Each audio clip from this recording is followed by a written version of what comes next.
Bienvenue dans Siwa.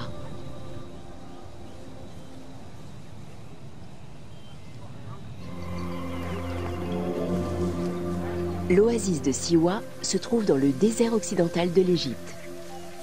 L'oasis se trouve dans une dépression, à une vingtaine de mètres en dessous du niveau de la mer. Le climat chaud et les sources qui y coulent favorisent la pousse des dattiers. La région a connu des influences culturelles égyptiennes et africaines, mais son isolement a favorisé la naissance d'une société et d'une langue spécifique. Les mêmes divinités y étaient vénérées, pourtant l'architecture des temples de Siwa différait de celle des temples égyptiens classiques.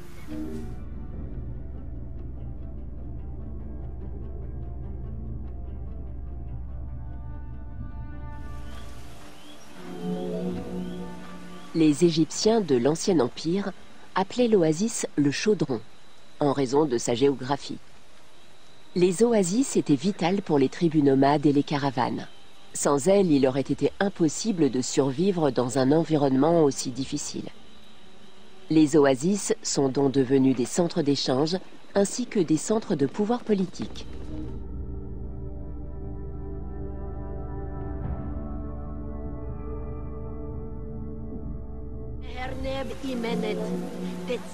Les oasis ne reçoivent presque pas de précipitations. Ce sont des rivières souterraines qui alimentent en eau ces bassins naturels. De nombreuses oasis étant orientées nord-sud, parallèlement au Nil, certains géologues pensent qu'elles ont été autrefois des bras du fleuve. Divers éléments tendent à montrer que les Égyptiens ont cherché jadis à créer des oasis.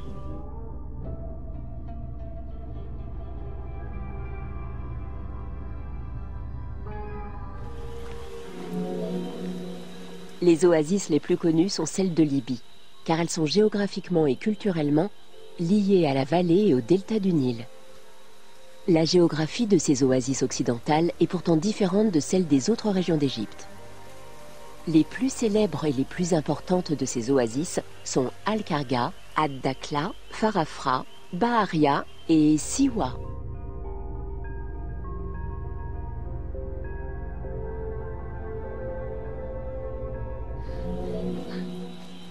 La source du soleil est l'une des nombreuses sources thermales de Siwa. Elle aurait été nommée ainsi après que Cléopâtre s'y soit baignée.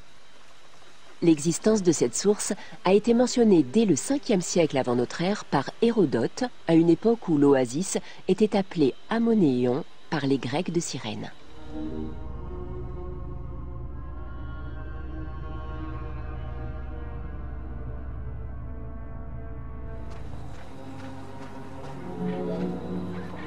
Les oracles prédisaient l'avenir sous une forme plus ou moins sibylline et offraient des conseils divins. L'oracle de Siwa était considéré comme l'un des 3 grands oracles du monde antique, avec ceux de Delphes et de Dodone. En raison de la présence de colonies grecques en Cyrénaïque, le temple associait Zeus à Amon.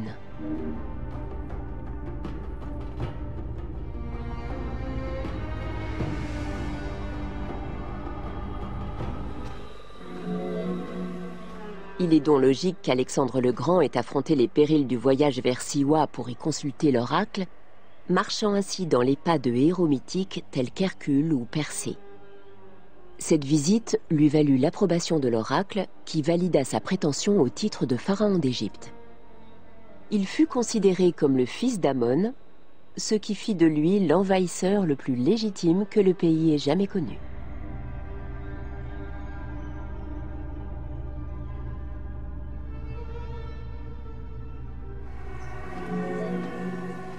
Les riches et les puissants envoyaient des présents ou parcouraient de longues distances afin d'obtenir la bénédiction de l'oracle de Siwa. Chaque prédiction qui se réalisait renforçait le prestige de l'oracle. L'athlète Eubotas, célèbre habitant de Cyrène, a consulté l'oracle afin de savoir s'il remporterait la course lors des 93e Jeux olympiques en 408 avant notre ère. Il la gagna et accrut par la même occasion la renommée de l'oracle de Siwa.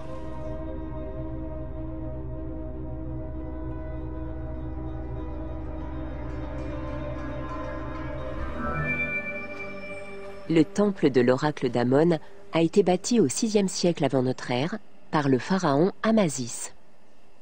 Dans le jeu, son entrée est gardée par des sphinx à tête de bélier, l'animal représentant Amon. Ils ont été inspirés par des statues similaires exposées au British Museum.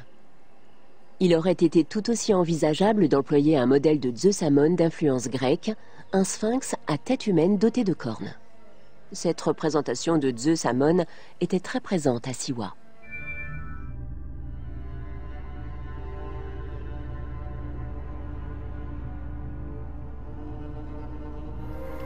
Bienvenue dans la ville de Memphis.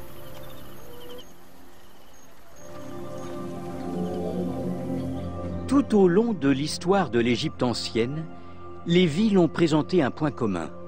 Elles étaient situées sur les berges du Nil.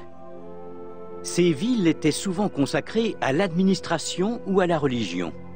Les plus grandes abritaient plusieurs temples voués à de nombreuses divinités. Les Égyptiens appelaient les circonscriptions dépendant de ces villes des sépates, avant qu'il y soit substitué le terme perse de nom. La Haute-Égypte comptait 20 sépates et la Basse-Égypte 22. L'emplacement de la capitale de l'Égypte a changé à de nombreuses reprises au fil du temps.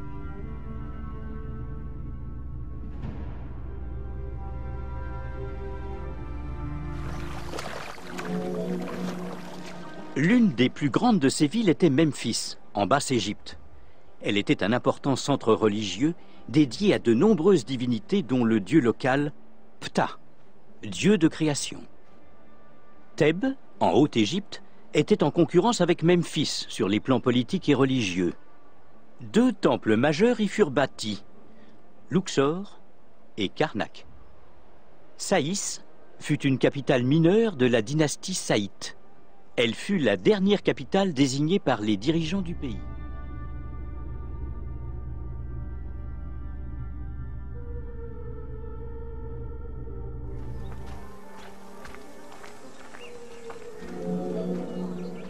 C'est pendant la troisième dynastie, sous le règne de Djéser, que Memphis est devenue la première capitale religieuse et administrative de l'Égypte.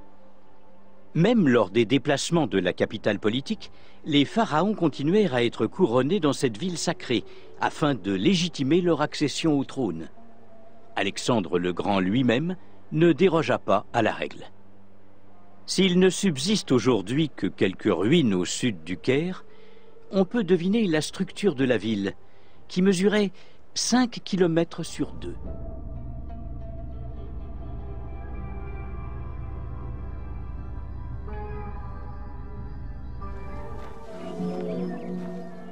Memphis était aussi surnommée la ville aux 100 portes, ou les murs blancs. Ces appellations faisaient référence à son mur d'enceinte. Sous la protection de Ptah, dieu des artisans, la ville était un riche centre religieux et économique.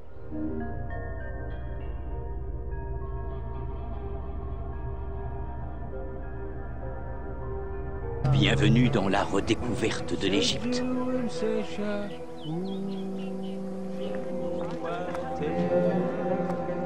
Au XIXe siècle, l'intensification du tourisme et des fouilles, ainsi que l'exportation d'objets antiques, menacèrent le patrimoine archéologique égyptien. Les Égyptiens contribuèrent eux-mêmes à cette destruction par le pillage des sites, à la recherche d'objets à vendre et en réutilisant les pierres des monuments antiques et les briques crues, appelées sébaques.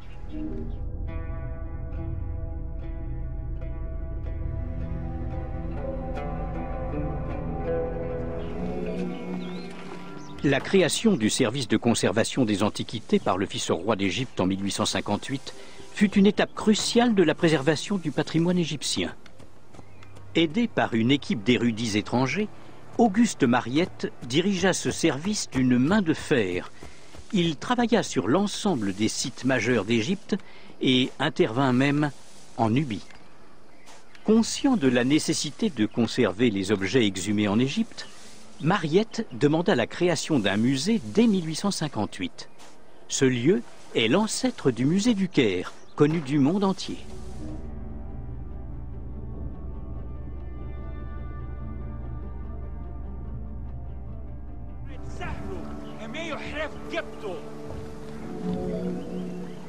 Gaston Maspero, le successeur de Mariette, développa et restructura le service de conservation des antiquités et fut à l'origine d'une législation régissant l'exportation des objets. Ce service demeura dans les mains d'intellectuels français jusqu'à sa transmission aux Égyptiens vers 1950. Dès le milieu du XIXe siècle, l'égyptologie devint une discipline reconnue, intéressant des organismes privés comme des sociétés savantes.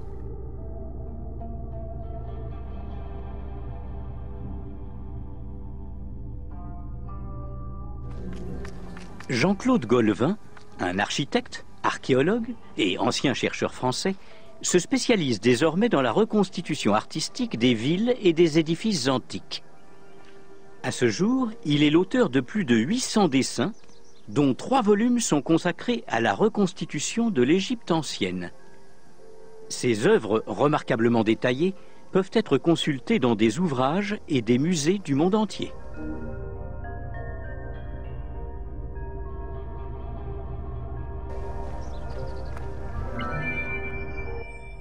Notre équipe a été enchantée de sa collaboration avec Jean-Claude Golvin pour la reconstitution de l'Égypte présente dans le jeu. Pour les 19 aquarelles exclusives qu'il a créées pour notre équipe, Jean-Claude Golvin s'est appuyé sur des données scientifiques et a extrapolé une interprétation de divers lieux et monuments de l'Égypte ancienne.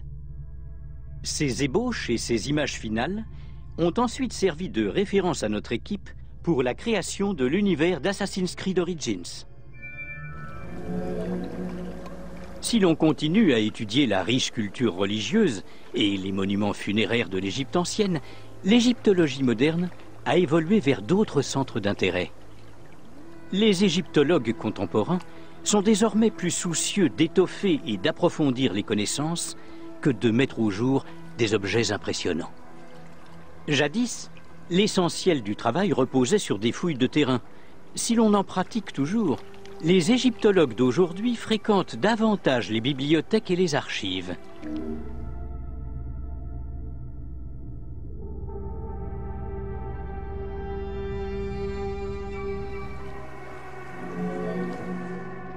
De nos jours, l'archéologie égyptienne est une approche multidisciplinaire. Les égyptologues classiques sont soutenus par des chercheurs relevant d'horizons très divers et faisant appel à de nouvelles techniques non invasives. Les données GPS, l'imagerie satellite et le radar à pénétration de sol permettent aux archéologues d'évaluer ce qui se trouve sous la surface avant de commencer à creuser.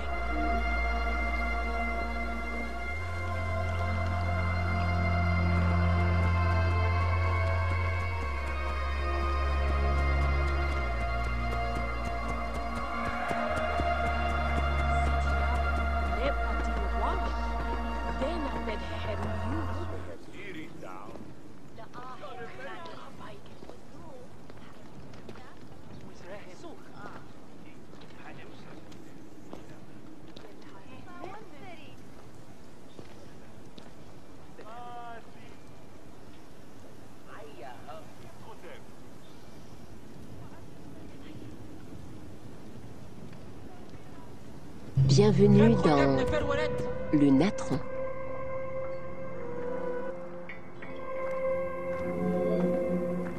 Le natron est un sel incolore que les Égyptiens utilisaient pour la conservation des aliments, la préparation de substances nettoyantes et la fabrication du verre. Il était également employé pour l'embaumement.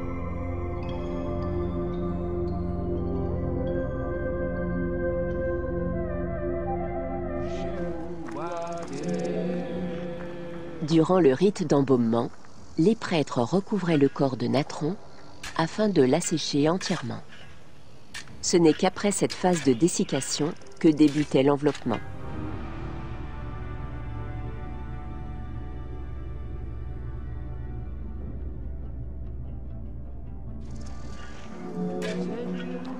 Le natron était extrait dans la région de Wadi Natroun.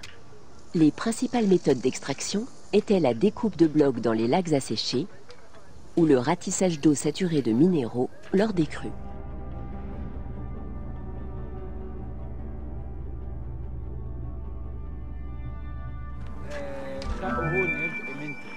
Ces deux techniques sont toujours pratiquées et ont donné à notre équipe l'idée de reconstituer les mines situées au nord-ouest de Memphis.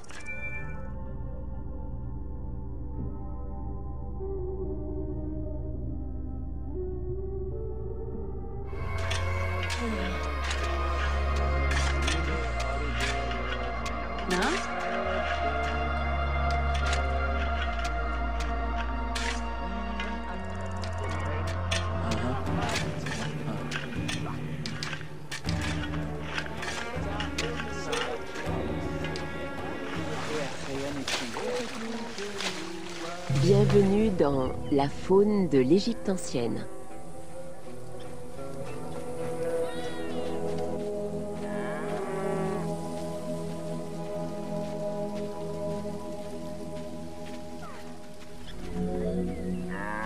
Dès la première dynastie, les animaux domestiques et des bêtes sauvages figuraient sur les bas-reliefs.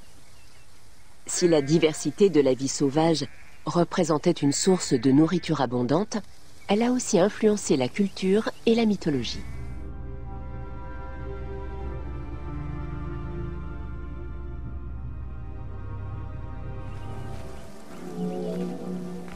Le territoire de l'Égypte abritait des animaux très variés, des panthères, des rhinocéros, des éléphants et de nombreuses espèces d'antilopes.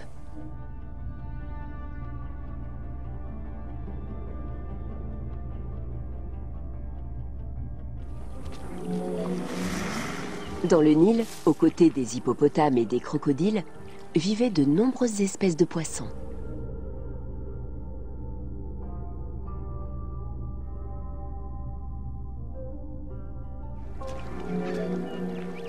Les berges étaient peuplées d'oiseaux très divers, des rapaces aux oiseaux aquatiques, en passant par les oiseaux chanteurs, tous représentés à l'aide de hiéroglyphes. Quant aux reptiles et aux insectes, tels que les cobras, scorpions et scarabées, ils ont grandement influencé l'art égyptien.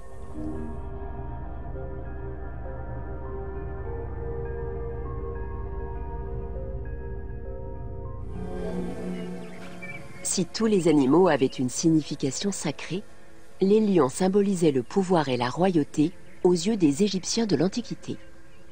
Ils étaient tellement prisés par les pharaons qu'ils ont été chassés jusqu'à l'extinction.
Bienvenue dans la flore de l'Égypte ancienne.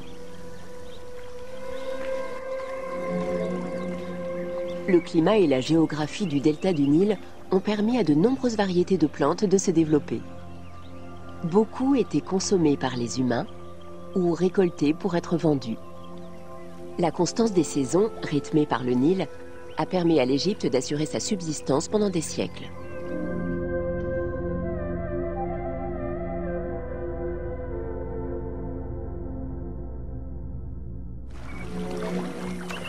L'une des plantes les plus utiles était probablement le papyrus.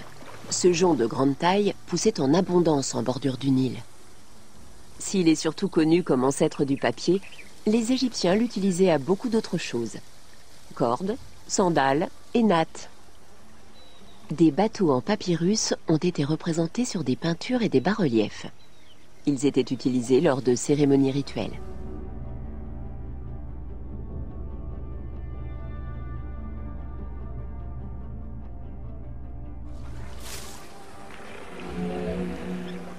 De nombreux arbres poussaient sur les bords du Nil. Des dattiers, des caroubiers, des tamaris. Le premier arbre fruitier à être cultivé fut le figuier, suivi du pommier, du grenadier et enfin de l'olivier à l'époque du Nouvel Empire. La culture de la mangue est apparue beaucoup plus tard, en provenance d'Asie.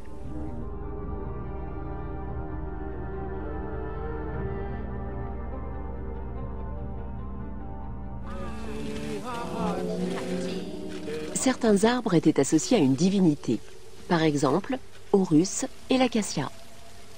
On a représenté les divinités Thoth et Séchat, inscrivant le règne d'un roi sur le tronc d'un Perséa. Le sycomore était lié à Iset ou Isis, la déesse du rite de vie.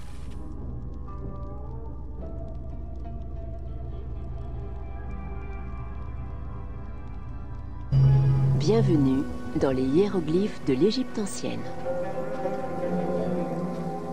Les hiéroglyphes étaient employés comme écriture sacrée sur les édifices, les statues et les papyrus religieux. Les premiers symboles évoquant des hiéroglyphes furent trouvés sur des poteries remontant à 4000 ans avant notre ère. Cette forme stylisée de signes et de dessins fut la seule écriture utilisée tout au long de l'histoire pharaonique. Les Égyptiens considéraient les hiéroglyphes comme l'écriture des dieux.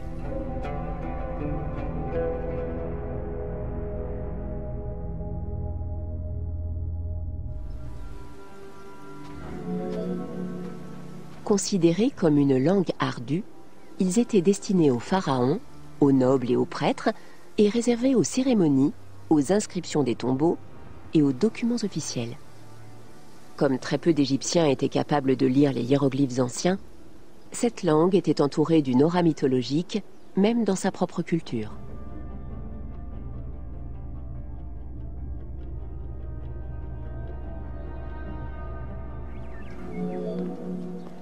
Les hiéroglyphes nous offrent un aperçu de la culture égyptienne, non seulement par leur traduction, mais aussi par la structure des symboles eux-mêmes.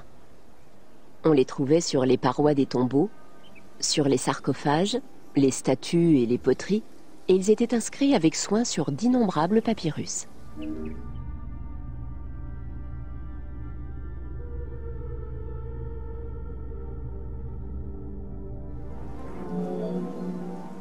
Dans de nombreux temples, les prêtres accomplissaient des rites quotidiens. Et sur les murs étaient gravés des hiéroglyphes qui servaient pour des incantations.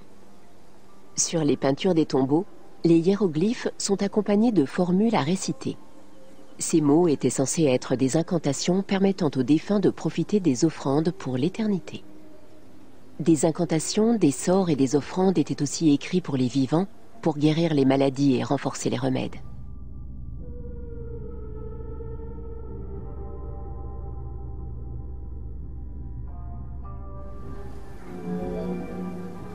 Le plus célèbre des documents de l'Égypte antique est le livre pour sortir au jour. Rédigé en hiéroglyphes et en hiératique, il décrit les incantations et les rites importants.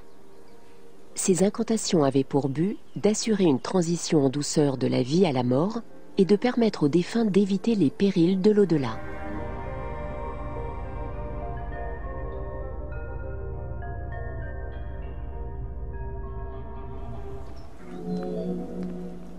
Même après déchiffrement, la lecture des hiéroglyphes demeure parfois complexe en raison de nombreux sens de lecture possibles. Selon l'orientation des signes, les hiéroglyphes peuvent être lus de gauche à droite, de droite à gauche, horizontalement ou verticalement, mais jamais de bas en haut.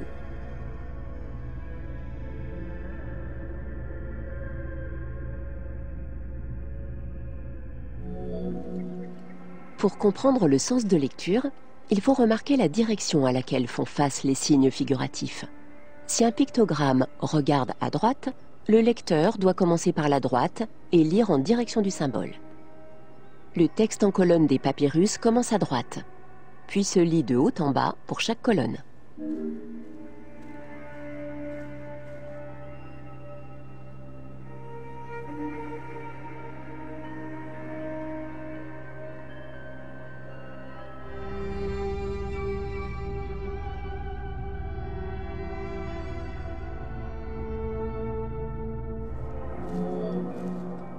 Les textes figurant sur les parois des tombeaux sont structurés comme une page de bande dessinée.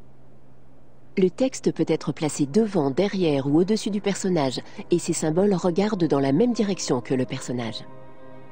Autre indice, le nom d'un dieu ou les hiéroglyphes représentant un dieu ou un roi se trouvent toujours avant le texte descriptif.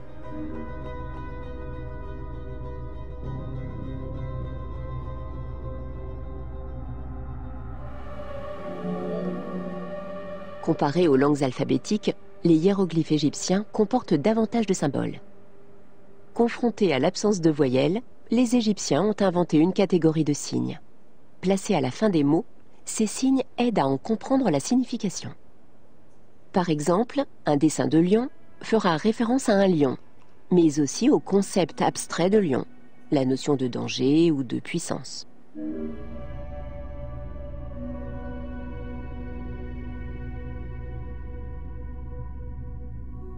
Les hiéroglyphes du Moyen égyptien comptaient un peu plus de 700 signes.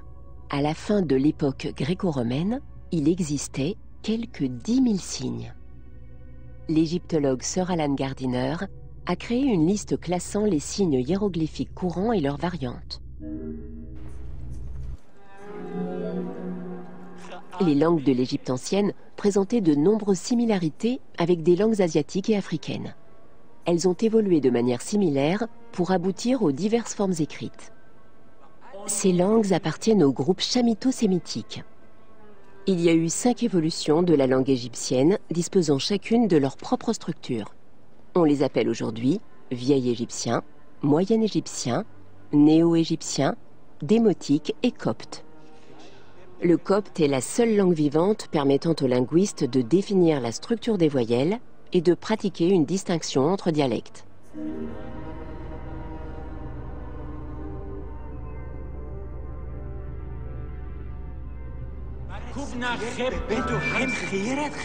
Si les systèmes hiéroglyphiques et hiératiques nous fournissent une idée de la structure et de l'écriture de l'égyptien antique, sa prononciation fait encore l'objet de débats. Notre équipe a pris le parti d'utiliser une langue moderne en émaillant parfois les dialogues des personnages de mots égyptiens et grecs. La langue parlée par les personnages d'arrière-plan est largement dérivée de la grammaire de l'égyptien de Sir Alan Gardiner. Afin de redonner vie à une langue morte, nous avons consulté des égyptologues et des coachs de dialogue pour établir des niveaux de langage différents et créer un jeu qui fasse honneur à la grande diversité du monde de l'Égypte antique.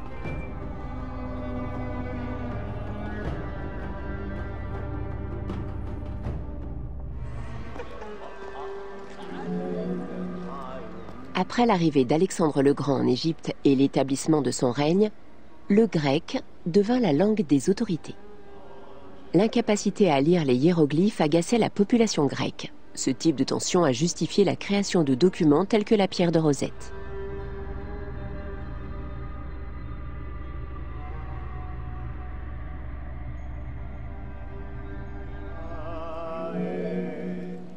La propagation du christianisme a mis fin à la culture pharaonique et a entraîné la destruction de ces monuments païens. C'est aussi la fin de l'usage et de la compréhension de l'écriture hiéroglyphique.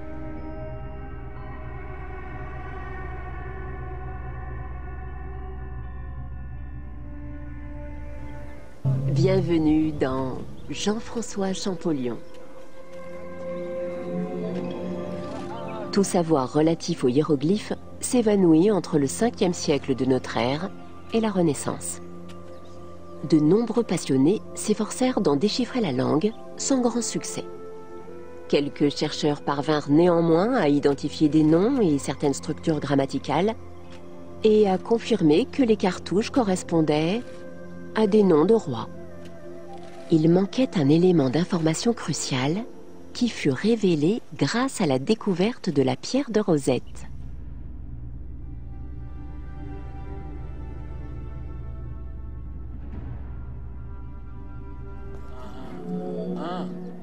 La pierre de Rosette fut découverte en 1799 par Bouchard, un soldat de l'armée de Bonaparte. Cette stèle date de l'an 196 avant notre ère. Le texte qu'elle porte est écrit en égyptien antique et en grec dans 3 alphabets, hiéroglyphique, démotique et grec. Après la défaite de Bonaparte en 1801, les Britanniques s'emparèrent de la pierre. Elle se trouve depuis 1802 au British Museum, où elle demeure à ce jour l'objet qui attire le plus de visiteurs.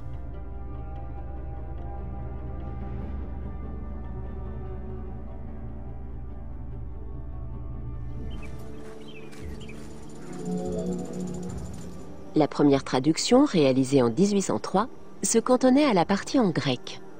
Il s'agissait d'un édit du pharaon Ptolémée V, rappelant à ses sujets qu'il avait conduit l'Égypte à la prospérité. La pierre fut intégralement traduite 20 ans plus tard par Jean-François Champollion, qui travailla sur un fac-similé.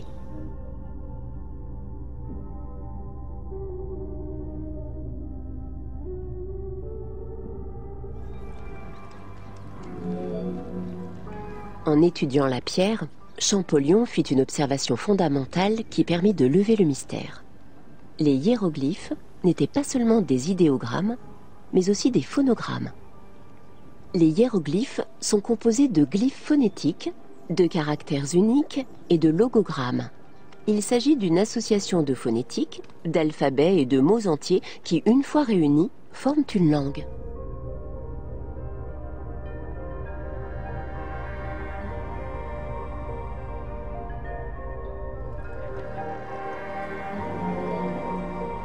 En observant la pierre, Champollion a constaté une différence entre le nombre de caractères hiéroglyphiques et le nombre de caractères grecs correspondant au même mot. Ceci l'a conduit à penser que les hiéroglyphes devaient avoir des aspects phonétiques. Ce fut la première étape de la résolution du mystère de la pierre de Rosette.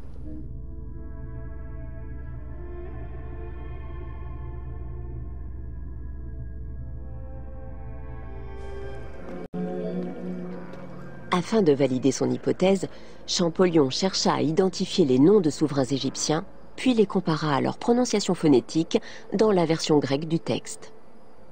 Par exemple, Khéops était le nom grec attribué par les chroniqueurs antiques aux bâtisseurs de la Grande Pyramide.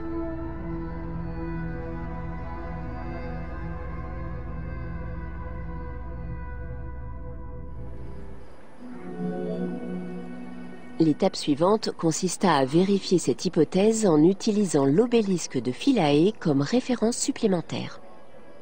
Cet obélisque porte deux inscriptions, en hiéroglyphes égyptiens et en grec. En validant la présence des noms de Ptolémée et de Cléopâtre dans ces textes et en confirmant qu'ils présentaient les mêmes motifs phonétiques que la pierre de Rosette, Champollion sut qu'il était sur la bonne voie.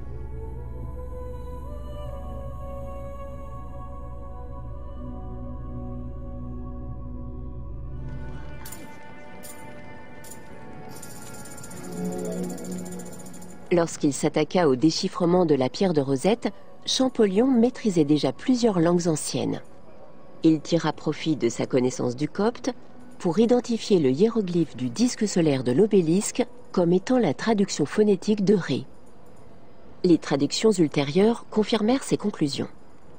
Les hiéroglyphes égyptiens englobaient l'alphabet de manière phonétique et déterminative, ce qui signifiait que le symbole représentait le mot lui-même.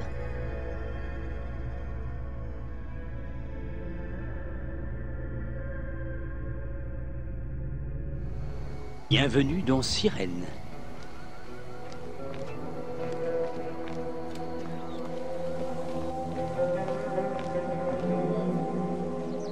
La région de Cyrénaïque s'étend le long de la côte d'Afrique du Nord.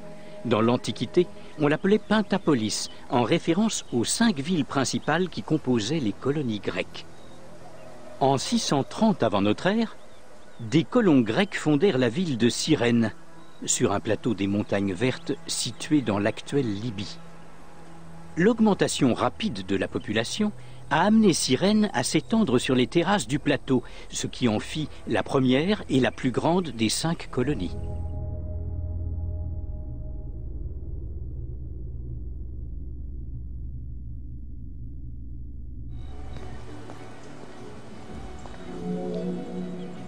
La ville de Cyrène fut fondée par Bathos Ier, sur les conseils de l'oracle de Delphes. Surpeuplée et souffrant de sécheresse, Théra, l'île natale de Bathos, ne pouvait plus nourrir ses habitants. Bathos consulta l'oracle qui lui dit de rejoindre la côte d'Afrique du Nord à la recherche de terres cultivables. La ville connut une série de rois pendant les 2 premiers siècles de son existence, mais une révolte mit fin à la monarchie et la cité fut ensuite dirigée par l'aristocratie.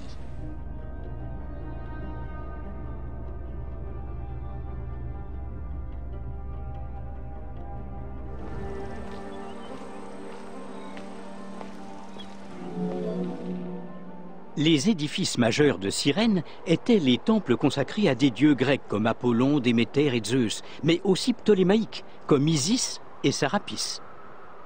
Une vaste agora occupait le centre de la ville, la célèbre acropole se trouvant du côté ouest. Une muraille fut ajoutée autour du port à la fin du IIe siècle de notre ère, et comme la ville continuait à s'agrandir, des bâtiments furent construits hors des murs.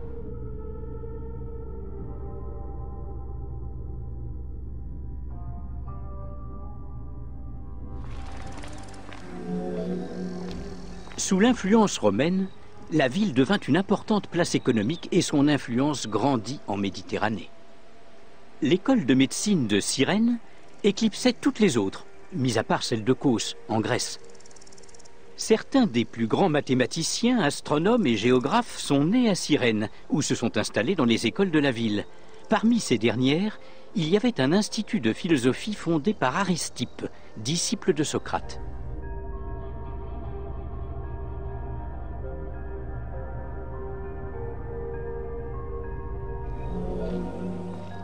De l'an 115 à l'an 117 de notre ère, la révolte du quartier juif causa d'importants dégâts à Cyrène.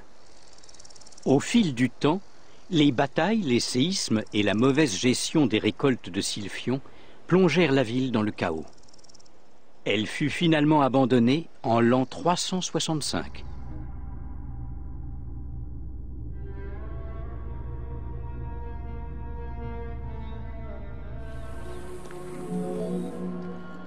Avec sa rade naturelle protégée par 2 îles et des criques rocheuses, le port voisin d'Apollonia constituait un site idéal. Le port fut progressivement doté d'un phare, puis de quais et d'entrepôts, qui accueillaient des denrées de plus en plus nombreuses.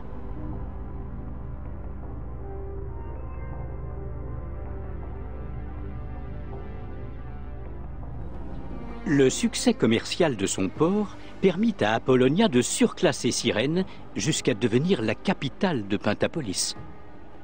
Des tremblements de terre entraînèrent la disparition d'une bonne partie de la ville originale.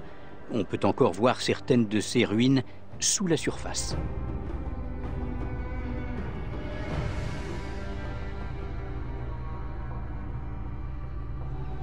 Bienvenue dans l'Agora et les Thermes.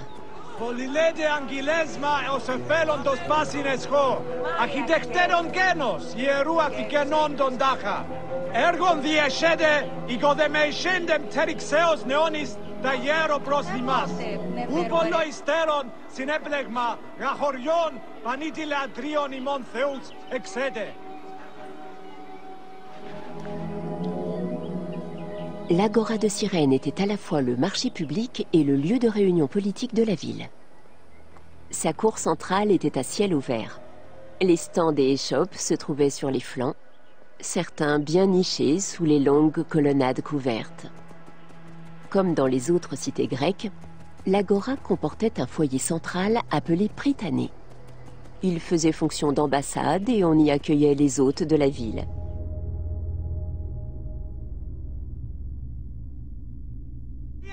L'élément central de l'Agora était une statue sans nom représentant des victoires navales. Cette statue est probablement à l'image de Niké, la déesse de la victoire. Elle devait être très semblable à la victoire de Samothrace, actuellement exposée au Louvre et qui a servi de référence à notre équipe.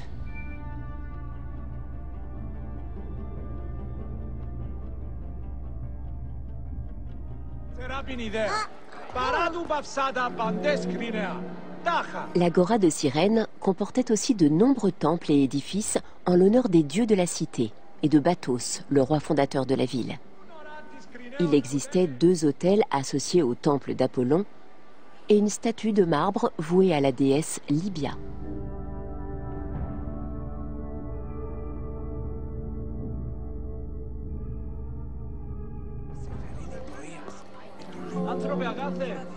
Parmi les bâtiments officiels, on peut citer le tribunal, dont les archives abritaient probablement les textes juridiques et les autres documents nécessaires à la gestion de la cité. Des traces d'incendie laissent penser qu'il a pu être détruit lors de la révolte de la communauté juive en 115 de notre ère. Les bains publics étaient fréquents dans les villes grecques et romaines, et Cyrène ne faisait pas exception. 2 thermes, d'époques différentes, ont été découverts parmi les ruines. Une inscription à l'entrée de l'un d'eux pourrait avoir été placée par son propriétaire. Elle fait remonter ce bâtiment à la période hellénistique.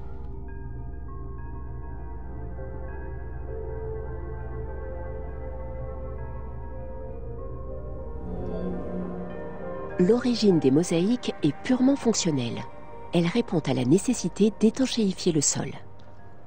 Apportées par les Grecs en Égypte et en Cyrénaïque, les mosaïques employaient des motifs de la vie quotidienne, de la faune marine ou des personnages mythologiques. Outre les motifs grecs classiques, les mosaïques intégrèrent aussi des concepts spécifiques de la culture égyptienne, comme le Nélambo. Mais les plus belles mosaïques mises au jour proviennent d'Alexandrie.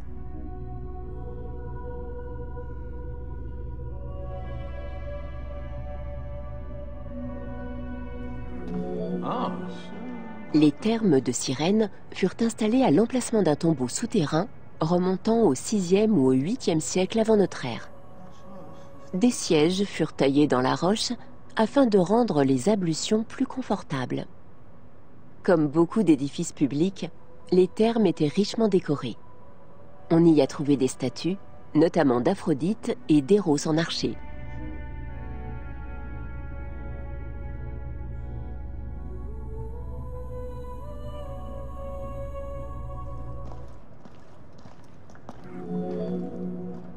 Le frigidarium, un bassin d'eau froide, était la première salle dans laquelle pénétraient les visiteurs. Il était suivi du tépidarium, dont l'eau était tiède, et de la salle aux eaux chaudes, appelée caldarium. L'eau des thermes provenait d'une source naturelle. Selon les besoins, des pierres brûlantes étaient déposées dans l'eau afin de générer de la vapeur. L'eau provenant de la source arrivait dans une citerne et rejoignait une fontaine appelée Aqua Augusta. Par la suite, des thermes romains furent construits sous le règne de Trajan et restaurés sous celui d'Adrien. Après le tremblement de terre de 365, ils furent remplacés par des thermes de style byzantin, sachant que le nouvel édifice réutilisait des pierres des thermes précédents. Pour créer le lieu présenté dans le jeu, notre équipe a utilisé des documents décrivant les thermes bâtis sous Trajan. Bienvenue dans le temple de Zeus à Cyrène. Orienté face à l'est et au soleil levant, le temple consacré au culte de Zeus a été construit au 5e siècle avant notre ère. Long de 70 mètres et doté de 46 colonnes doriques, ce fut le plus vaste temple grec bâti en Afrique. Il était presque aussi grand que le Parthénon ou que le temple de Zeus à Olympie.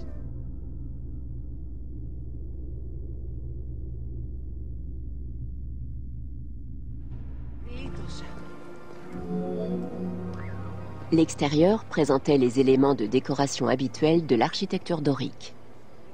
Les colonnes étaient de dimensions différentes, ce qui procurait aux visiteurs une impression unique devant chacun des flancs.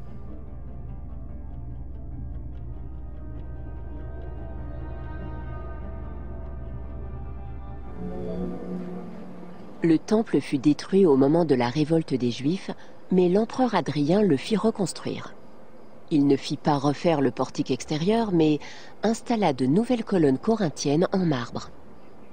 Le temple fut finalement achevé sous Marc Aurèle.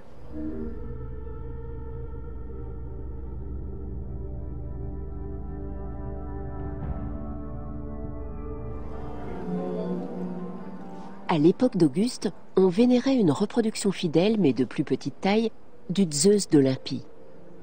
Par la suite, Adrien fit installer une nouvelle statue de Zeus de 12 mètres, comparable à celle d'Olympie.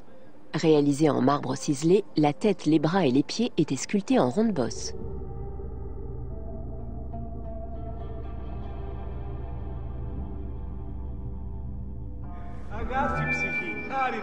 Les archéologues confirment la présence d'une statue monumentale de Zeus dans ce temple, mais les experts sont partagés quant à la nature réelle du culte. Zeus proprement dit ou Zeus Amon. Notre équipe a décidé d'y placer une statue de Zeus Amon, car Cyrène a joué un rôle majeur dans la propagation de ce culte dans toute la Méditerranée grecque.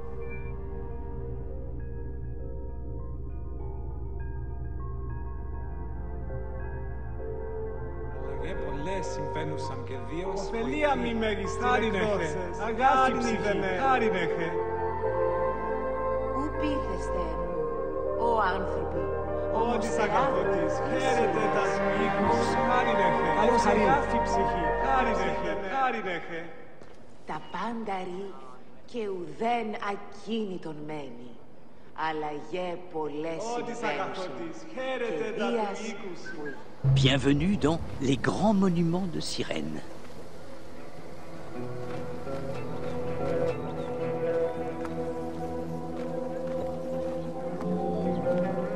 Le sanctuaire d'Apollon se trouve sur un promontoire du plateau de Cyrène surplombant la Méditerranée. On pouvait y accéder par la route depuis Apollonia, par la nécropole ou par la voie sacrée en venant de la ville.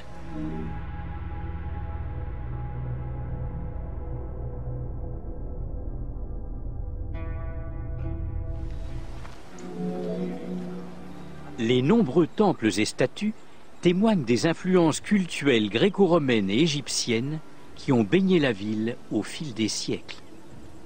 Des temples dédiés à Apollon et Zeus côtoyaient ceux de divinités ptolémaïques telles que Sarapis et Isis. Les décorations de nombreuses fontaines représentaient d'autres dieux, dont la divinité de la ville, Cyrène.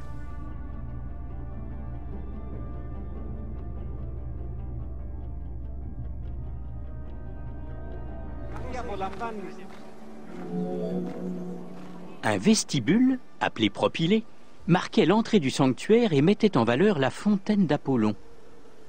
Dieu du soleil et de la protection, Apollon était une divinité majeure des Grecs et des Romains. Le sanctuaire construit en son honneur était considéré comme sacré.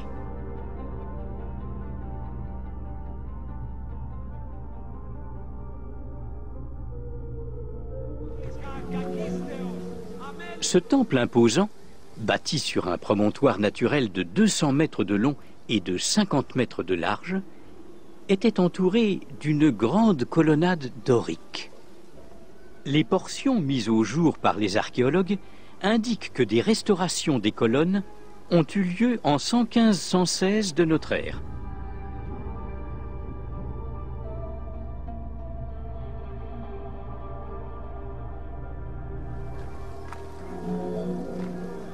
L'autel se trouvait devant le temple.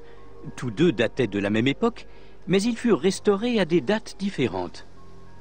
Chaque année, on sacrifiait devant l'autel de nombreux taureaux afin d'honorer Apollon. L'empreinte de l'anneau qui servait à maintenir les animaux est encore visible dans la pierre.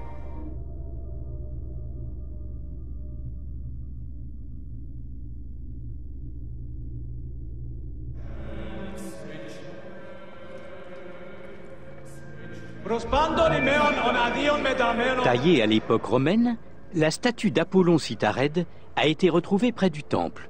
On la considère comme une découverte archéologique majeure. Elle était en morceaux lorsqu'elle fut mise au jour, mais par chance, presque tous les fragments ont depuis été retrouvés. Elle se trouve actuellement au British Museum. Notre équipe a imagé l'apparence de la statue à partir de sa reconstruction partielle et l'a placée dans le temple afin de mettre en valeur la divinité majeure de la région.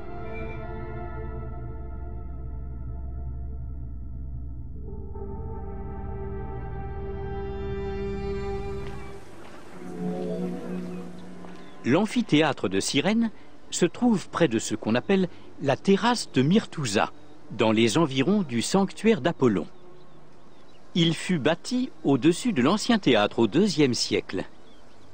Initialement employé comme scène, le théâtre fut transformé en amphithéâtre en raison de l'appétit du peuple pour les spectacles romains de gladiateurs.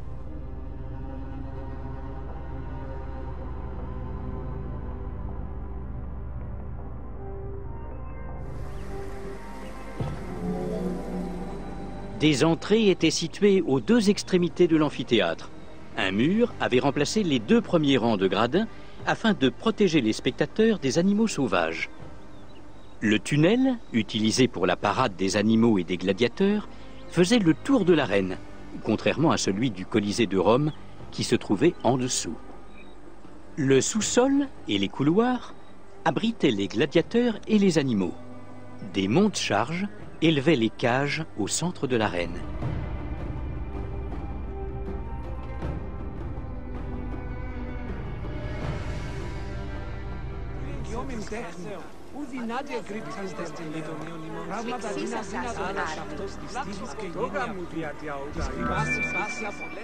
Comme le théâtre initial était proche de la falaise, il fut impossible d'en faire un cercle parfait. L'édifice final eut donc une forme ovale, mais cela ne l'empêcha pas d'offrir une excellente vue depuis chacune de ses places. Pour des raisons techniques, notre équipe a décidé d'opter pour une forme circulaire, en utilisant comme référence le théâtre romain. Bienvenue dans l'acropole de Cyrène.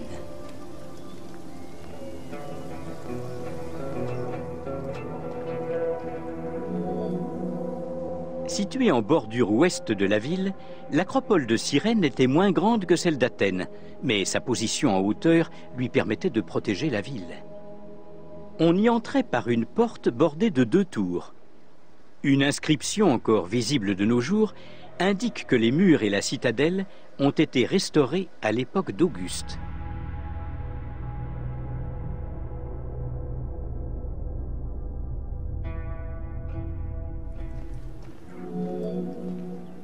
Diverses statuettes ont été mises au jour sur ce site, dont une de Bérénice, fille de Magus, roi de Cyrène, et de surcroît demi-frère de Ptolémée II.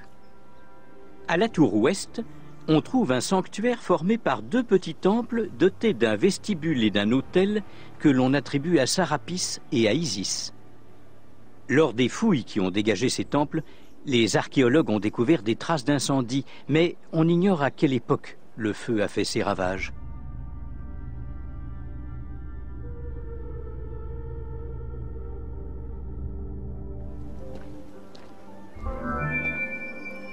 Par la suite, des fortifications furent érigées afin de résister à une armée d'invasion. Elles ont entièrement recouvert les vestiges des habitations romaines voisines que les archéologues n'ont pas encore mis au jour.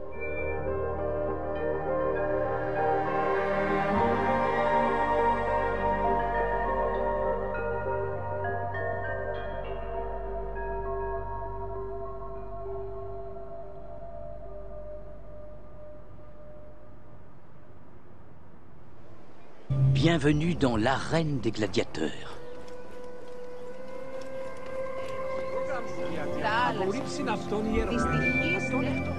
Cyrène n'accueillit des combats de gladiateurs qu'après la période où se déroule le jeu, à l'époque romaine, mais notre équipe a décidé d'y placer une arène pour 2 raisons. Elle a estimé qu'il était important de présenter cet aspect de la vie romaine, et elle a considéré que cela permettrait d'offrir des possibilités de gameplay intéressantes.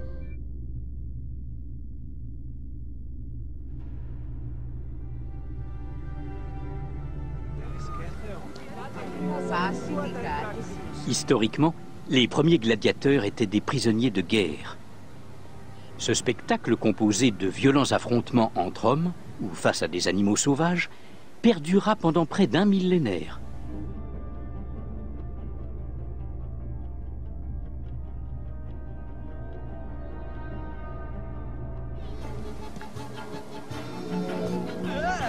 Par la suite, des volontaires s'engagèrent dans l'arène. Assoiffés d'argent et de célébrité, les combattants les plus talentueux relevaient le niveau de ce divertissement. C'est ainsi qu'est né le métier de gladiateur. Liés par contrat aux lanistes, les combattants étaient nourris, entraînés et gardés dans une sorte de caserne.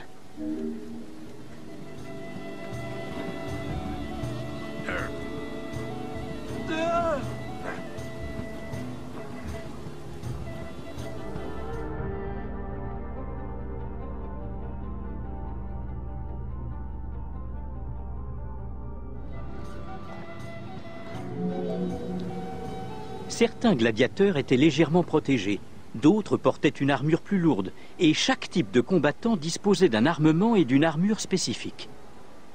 Les organisateurs faisaient souvent s'affronter deux factions ayant les faveurs du public.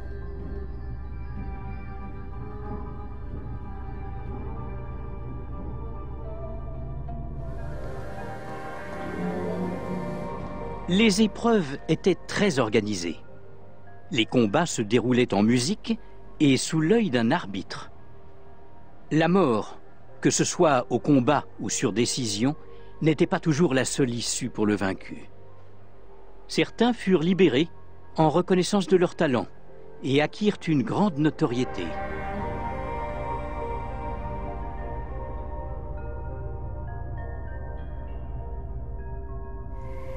Bienvenue dans les principales exportations de Cyrène.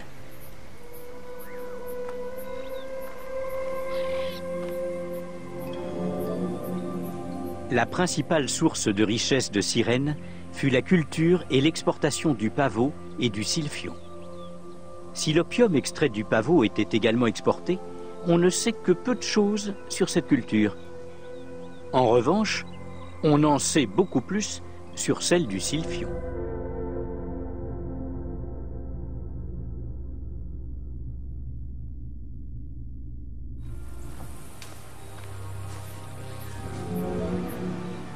Le sylphion, plante à fleurs jaunes, était considéré comme un don du dieu soleil.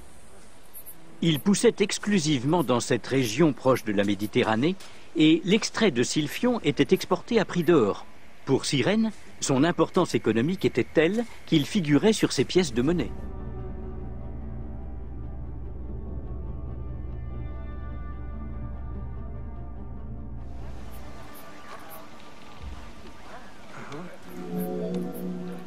La racine de sylphion produisait une résine que les Grecs et les Romains employaient dans divers remèdes, de la toux à l'indigestion en passant par les fièvres. Elle était également employée comme contraceptif. Cette herbe était aussi utilisée en cuisine, comme l'indique un recueil de recettes du IVe siècle avant notre ère, notamment pour une préparation de flamant rose.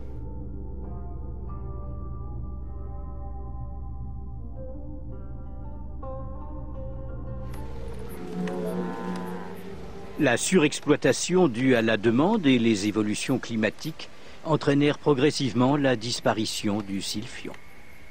Les dernières mentions de sylphion datent du IVe siècle de notre ère. À ce jour, on n'a retrouvé aucune trace de cette plante.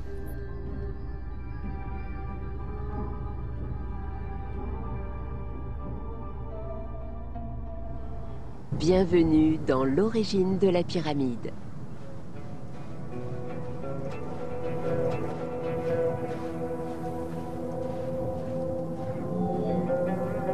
L'origine du mot « pyramide » est controversée. Beaucoup estiment qu'il provient du mot grec « pyramis », qui désignait un petit gâteau de forme pointue. Dans l'Égypte ancienne, la vie et la mort reflétaient le cycle solaire. La forme parfaite de la pyramide à face lisse fut associée à la métaphore de la transformation du pharaon en rayon solaire à sa mort. Les pyramides représentaient le Benben, le monticule primordial du mythe héliopolitain de la création. Ces récits se sont étendus à tous les aspects de la vie égyptienne.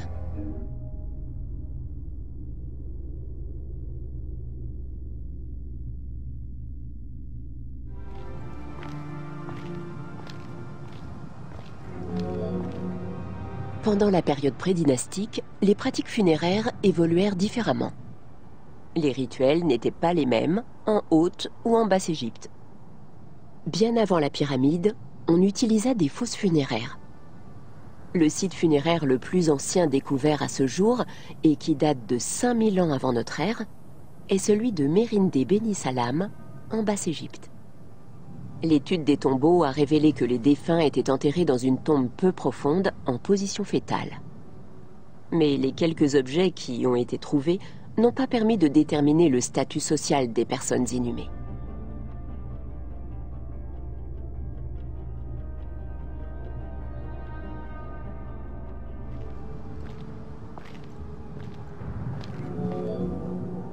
En Haute-Égypte, Les pratiques prédynastiques sont plus faciles à étudier et révèlent des rites plus élaborés. On les a classés en 2 phases, la phase de Badari et la phase de Nagada. La phase de Badari s'étend de 4400 à 3800 avant notre ère. De petites nécropoles ont été découvertes en bordure de village et ont révélé l'apparition d'un culte funéraire. Le corps était déposé dans une tombe ovale et recouvert de peaux de chèvre ou de gazelle. Des objets de la vie quotidienne étaient disposés auprès du cadavre.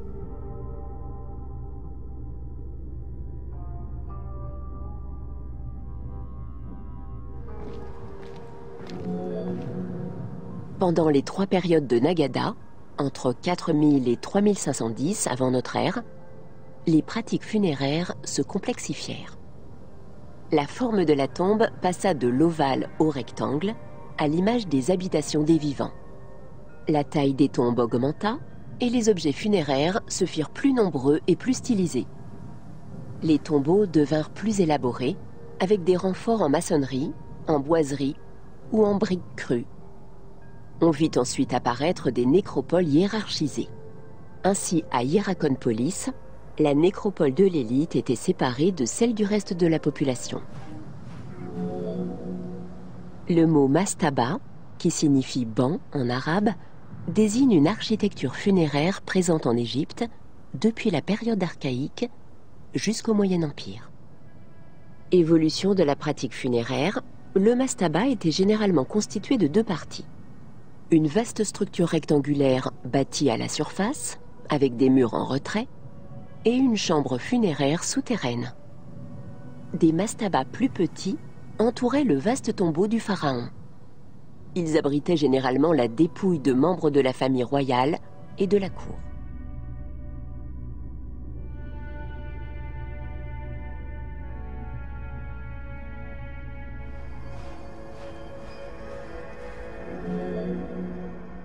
L'aménagement de l'infrastructure du mastaba a évolué pendant l'Ancien Empire. À partir de la 5e dynastie, les mastabas ont souvent intégré une infrastructure à plusieurs salles, parfois jusqu'à 30. Le nombre et la qualité des surfaces décorées ont également beaucoup augmenté, de même que le nombre de statues placées à l'intérieur.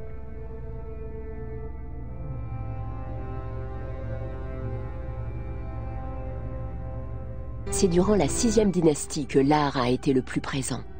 La surface entière du mastaba était recouverte de scènes de la vie quotidienne, afin de montrer la prospérité de ceux qui avaient la chance de passer confortablement l'éternité près de la pyramide d'un pharaon.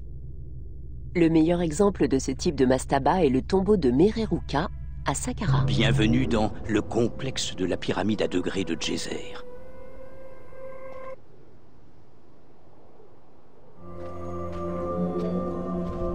La pyramide à degrés se trouve au centre d'un complexe fermé, comprenant des temples et des modèles de palais bâtis pour le séjour dans l'au-delà du pharaon Djéser.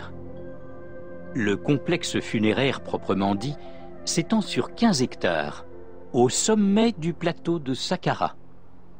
Ses dimensions et la précision de ses détails en font une merveille technologique pour l'époque. Les seules informations relatives aux plans qui nous sont parvenus ont été découvertes sur un morceau de pierre. Il s'agissait du croquis architectural d'une crypte.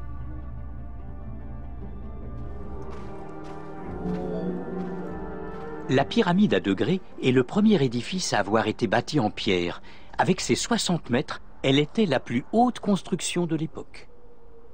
Construite il y a 4700 ans, elle avait été conçue comme un mastaba, un tombeau rectangulaire à toit plat. Imhotep, son célèbre architecte, a sans doute considéré qu'il serait trop modeste pour le grand pharaon Djéser. Alors il y a ajouté des degrés.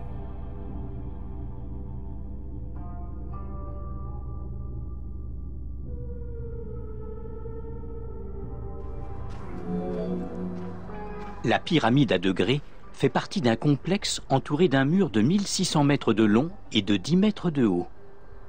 Cette imposante muraille de calcaire blanc était orientée selon l'axe nord-sud.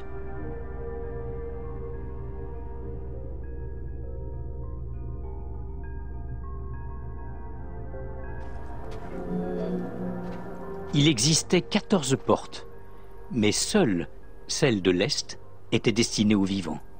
Les autres, factices, étaient des portails pour laisser passer le cas du roi. Outre les portes factices, les murs comportaient des bastions et des flèches qui évoquaient une muraille défensive. Le placement de ces éléments laisse supposer qu'ils étaient liés à la fête Sed.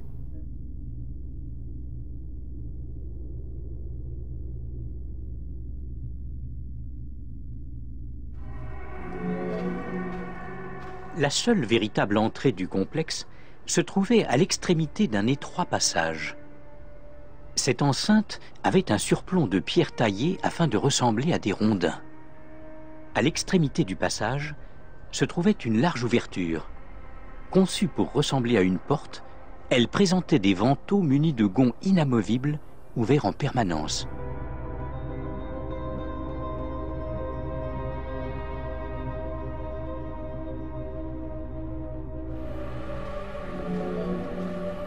Le couloir était bordé de 20 paires de colonnes érigées en superposant des cylindres de pierre sur 6 mètres de haut. La façade ressemblait à des faisceaux de roseaux. On a trouvé des traces de peinture rouge sur les colonnes, ainsi que de la peinture noire sur les murs de soutien. Cela aurait eu pour but de fondre les murs dans les ombres, afin de dégager visuellement les colonnes.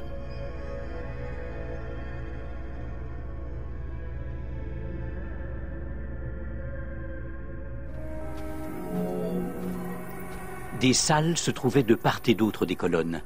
On pense qu'il s'agissait de chapelles représentant les provinces de Haute et de Basse-Égypte. Selon certains égyptologues, la disposition de ces salles pourrait symboliser la compétence géographique et judiciaire.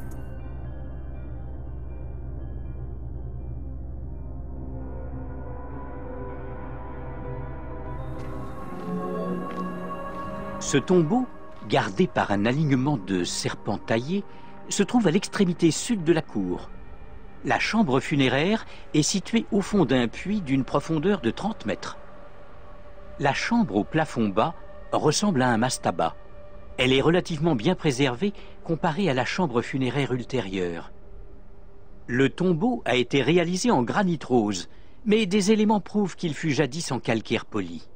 Comme il est trop petit pour abriter un corps, il est possible qu'il ait été conçu pour le cas du roi, ou pour y abriter les vases canopes contenant ses organes. Les pratiques funéraires évoluèrent par la suite. Les vases canopes étaient alors placés dans la même chambre que le corps.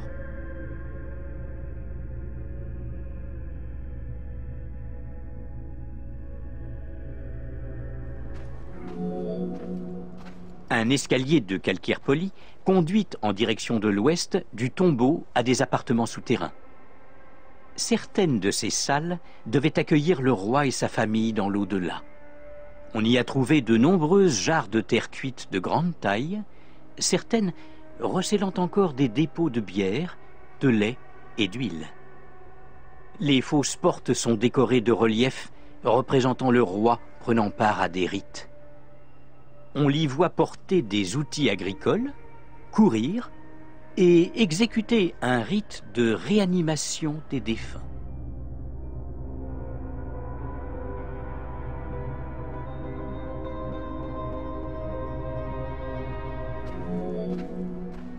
L'architecte Imhotep a choisi d'utiliser la pierre afin d'assurer la pérennité du complexe.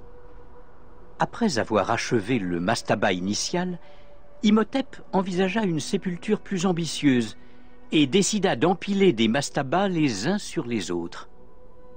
Des éléments montrent que la pyramide a été agrandie par 2 fois, en pratiquant des coupes supplémentaires dans les degrés pour atteindre 62 mètres de haut pour une base de 121 mètres sur 109.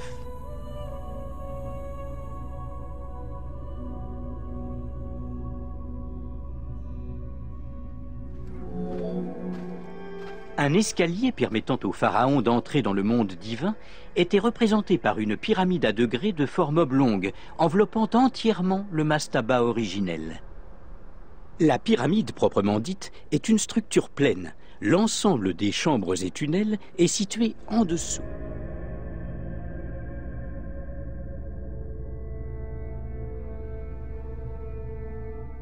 Le pharaon Djéser le Sacré, fondateur de la 3e dynastie, régna pendant 19 ans.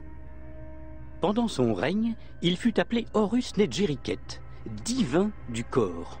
Il reçut l'appellation de Djéser plusieurs siècles après sa mort, en témoignage de respect. Il est considéré comme l'un des plus grands pharaons. Un apocryphe fut rédigé à son sujet à l'époque ptolémaïque, 2500 ans après sa mort. Djéser était associé à la forme humaine d'Horus, le dieu du ciel. Près de la pyramide à degrés, on a découvert une inscription portant son nom et associée à Horus. Il fut le premier à résider à Memphis, ce qui en fit la capitale politique de la région. Djéser fit bâtir de nombreux temples et édifices avant le complexe de Saqqara. Ce complexe funéraire, le premier du genre, fut la plus grande réalisation architecturale de Djéser.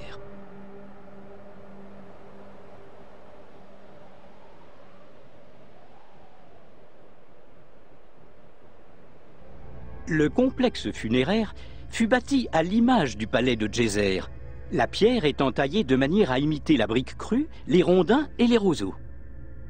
L'insertion de tels détails dans une pierre dure a dû être une tâche de longue haleine, exigeant une main-d'œuvre considérable.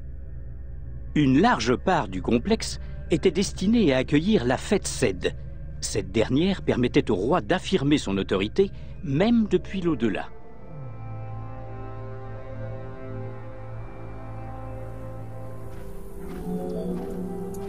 Dans un coin de la cour se trouve un temple appelé Thé. Il fait partie des constructions les plus mystérieuses du complexe. Sa façade extérieure est lisse, mais l'intérieur est décoré de reliefs et de piliers de jade très ouvragés. Il est possible que cet endroit ait été destiné à la matérialisation du cas du roi, alors qu'il rendait symboliquement visite à la cour de Hebsed depuis l'au-delà.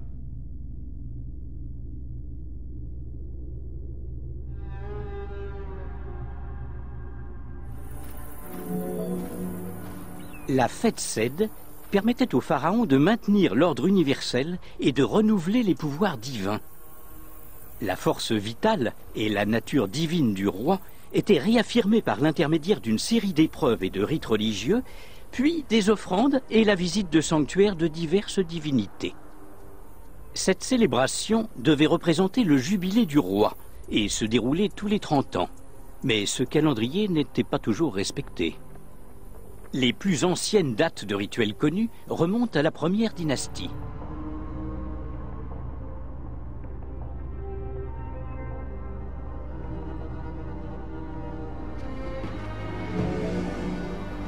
À l'intérieur du complexe de Djéser, au sud-est de la pyramide, on trouve un espace consacré à ce rite essentiel que le roi a le devoir d'accomplir même dans l'au-delà. La cour de la fête Sed est bordée de fausses chapelles et dotée d'une plateforme munie de 2 escaliers représentant la Haute et la Basse Égypte.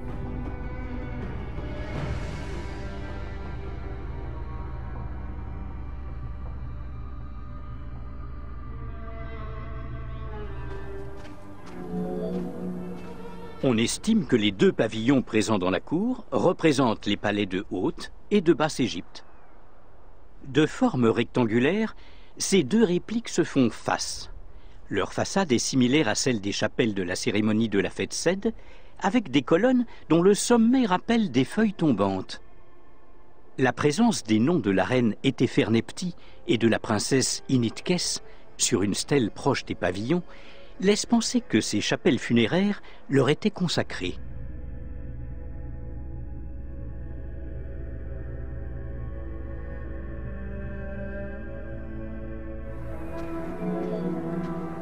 Le temple funéraire se trouve dans la partie nord du complexe, face aux étoiles que le souverain défunt était censé rejoindre après sa mort. C'est dans ce temple que se trouvait le serdab du pharaon, sa crypte. Elle est située dans un petit espace clos dont l'un des murs est incliné selon la pente du 1er degré de la pyramide.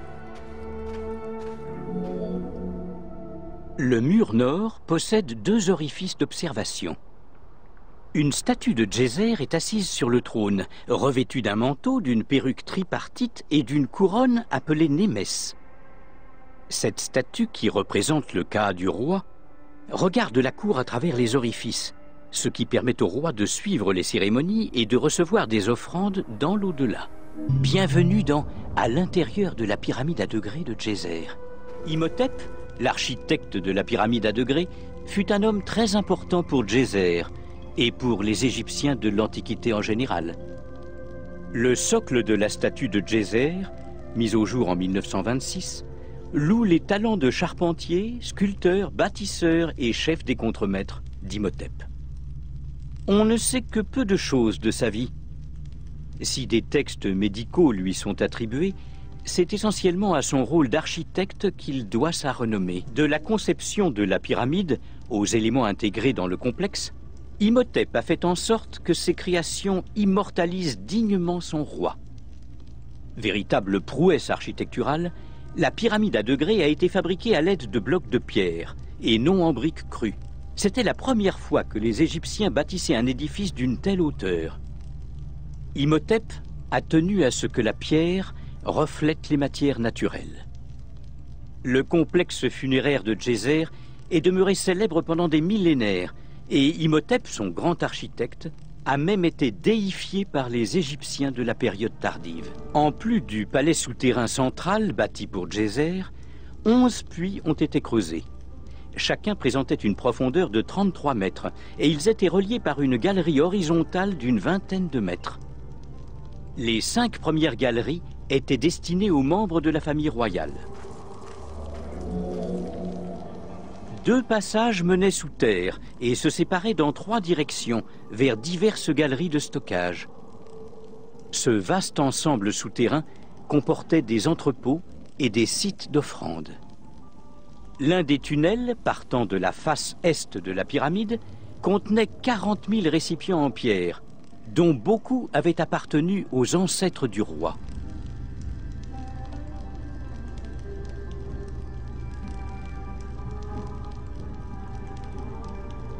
La chambre funéraire de Djéser se trouve au fond du puits central, d'une profondeur de 28 mètres. Selon l'égyptologue Jean-Philippe Loher, elle était initialement composée de blocs de calcaire poli et son plafond était orné d'étoiles à 5 branches. Par la suite, les blocs de calcaire furent remplacés par du granit rose et on ne laissa en place que des fragments de calcaire décorés d'étoiles. À la base de la chambre, de nombreux tunnels s'étendent dans toutes les directions. Ce dédale de tunnels, galeries et salles couvre plus de 5 km. Il comprend de nombreux cul-de-sac et portes factices. Leur fonction était peut-être davantage liée à l'au-delà que destinée à berner les pillards.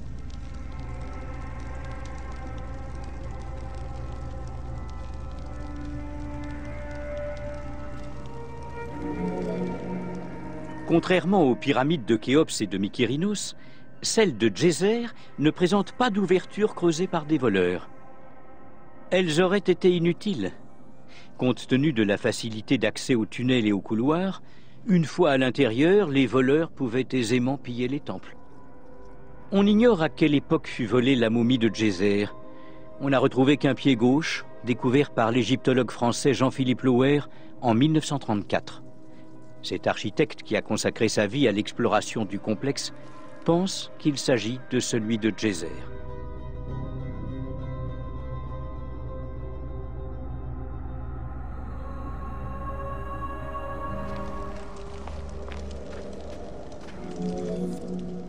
Les quartiers du pharaon, aussi appelés les chambres bleues, sont décorés de dalles bleu-vert, destinées à reproduire les nattes de roseaux qui couvraient les murs et les fenêtres de son palais. La pierre a été gravée et peinte avec soin, afin de ressembler aux nattes roulées des portes et rideaux ouverts.